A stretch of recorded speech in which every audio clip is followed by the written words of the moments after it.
Definitely with the gi. The gi, we don't have the slippery aspect, so you always tie in the other person with the grips, with the mobility. So if you can handle yourself in a gi, obviously you're going to be able to handle yourself without the gi.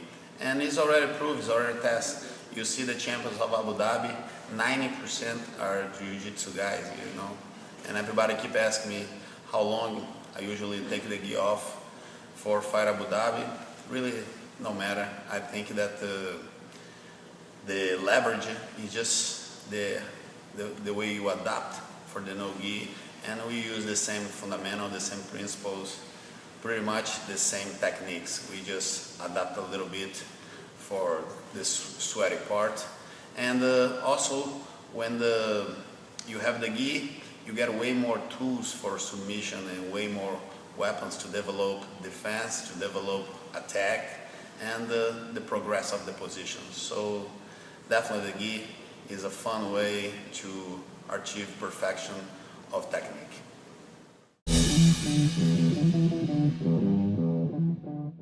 I like both. I think that sometimes you get some days that you just feel like you're getting sweat, getting, you know, head to head, toe to toe, guillotine to guillotine. So it's, I think that in the end of the day, one complements the other. I think that playing no gi helps in the conditioning, helps in your toughness, helps for you to really appreciate how much Jiu-Jitsu bring to you in terms of self-defense, and it's a real combat man-to-man. You know, it's one man handle the other man, and I think that no gi play a big part to be a complete fighter.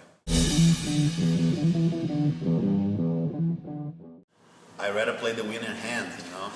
I think that top is usually what people feel more comfortable, but bottom is where you can defend and protect yourself really good, and also you can add a lot of poison with a lot of submission holds coming from the bottom. I think that a person that develop a very comfortable game from the bottom eventually is going to play good from the top. I think that it's about the biotype. I think it's about the momentum, the stage, because Jiu-Jitsu has a lot of stages. Sometimes you are playing more from the top, from the bottom, and of course, if you can put a lot of pressure on the top, you can keep smashing. I think that is my favorite way to conduce a fight.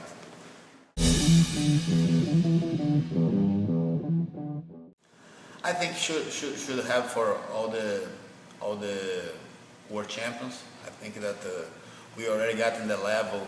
You see all these companies with a lot of money. I think that to give a professional aspect, I think that the champions should be tested for steroids, definitely.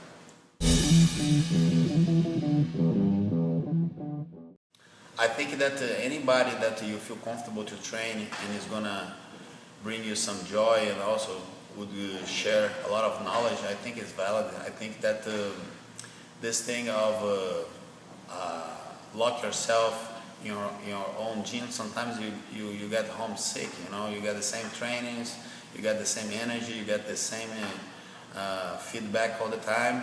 I think that when we go to some land where you don't know what kind of game you expect, what kind of environment, I think you always add some tools for your game. I think that if you have some friends for the teams, I think you work to pay a visit, you know, and make some cross training, because in the end of the day, who's gonna win is the one that is more prepared. It's not the one that is still training from the other. I don't believe that exists such a thing, you know. We see Olympic judo guys, they training with each other all the time, and they compete against each other all the time.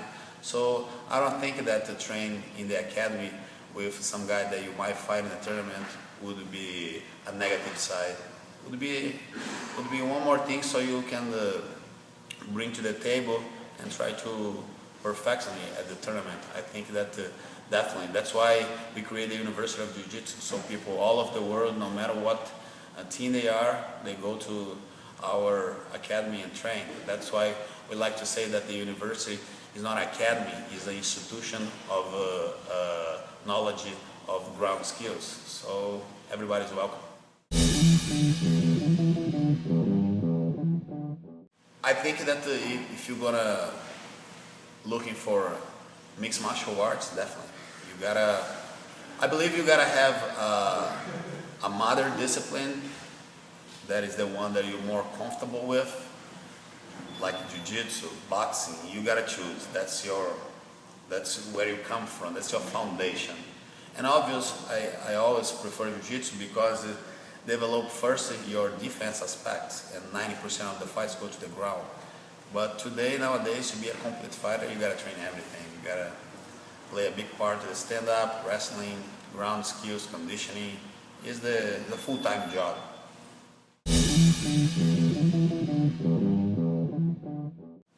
The one that make my opponent step, the ones that don't give the way out. But I like a lot all the variations of a cross choke from the crossbody.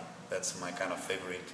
Work with the knee in the belly, making him tired, making him kind of quit the fight. I like to really combine the knee in the belly with chokes that I think is very effective.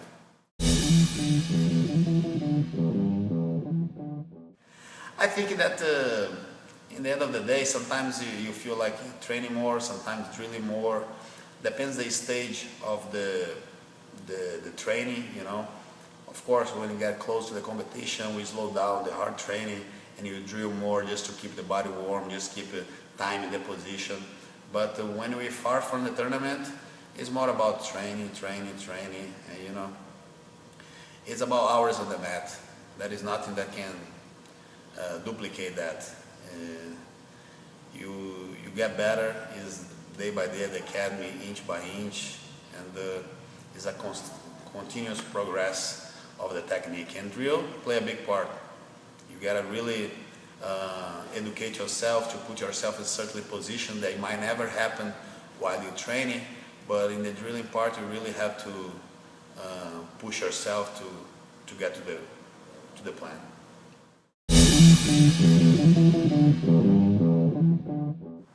Wow, there is a lot. First, Hélio Gracie, I would say, and then comes to the second generation, you know, Rickson, Sérgio, Márcio Macarrão. That is a whole legacy of great fighters. De La Riva, Royler. That is the whole team that is just unbelievable fighters.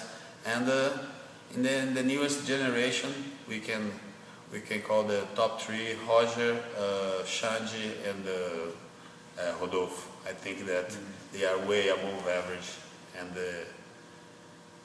they are separate from the others.